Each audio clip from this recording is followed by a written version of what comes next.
বৰপেটা জিলাৰ চেঙা সমষ্টিৰ আলুপতি শান্তিপুৰ গাঁৱৰ এখন ভঙা চিঙা দলঙে নৰক যন্ত্ৰণা ভোগাইছে অঞ্চলবাসীক। মেৰামতিৰ অভাৱত দীৰ্ঘদিনে জহি খহি গৈছে দলংখন, যাৰ ফলত এই দলংখনেৰে বিপদজনকভাৱে যাতায়াত কৰিবলগীয়া হৈছে অঞ্চলবাসীয়ে। অতি বিপদসংকুলভাৱে দলঙেৰে অহা যোৱা কৰে স্কুলীয়া ছাত্ৰ ছাত্ৰীসকলৰ লগতে অঞ্চলবাসীয়ে। শীঘ্ৰেই দলংখন মেৰামতি কৰিবলৈ লোক নিৰ্মাণ বিভাগক দাবী জনাইছে অঞ্চলবাসীয়ে।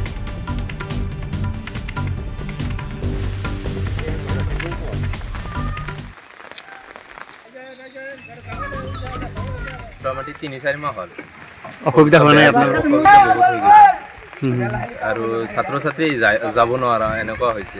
খোজকাঢ়ি আহিব লাগে, গাড়ী নাযায়। এতিয়া কেইদিনমান আগতে এক্সিডেণ্ট হৈছে এটা ব্যস্ত ৰাস্তা। অঁ, এটা ব্যস্ত ৰাস্তা এনেকুৱা হৈ আছে কি ঠিকাদাৰে কি গুৰুত্ব দিয়া নাই নেকি? ঠিকাদাৰে গুৰুত্ব ইয়াত নাহে এইবিলাক। কিমান দিন হ'ল ৰাস্তাটো কমপ্লিট হোৱা? মোটামুটি 1 বছৰমান হ'লেই। 1 বছৰ হ'ল ন? অঁ, আমি শুনিছোঁ যে এই পুৰণা কালভাৰ্টৰ ওপৰতে মানে কেৱল স্লেবটো বহাইছিলে, এইটো কিমান দূৰ সঁচা? ইয়াতে কোনো একো কামেই কৰা নাই। আগতে যিখিনি আছিল সেইখিনি হৈছে, এতিয়া কাম কৰা নাই। কালভাৰটো কাম কৰা নাই, পুৰণা কালভাৰ্টে আছে, পুৰণাই আছে।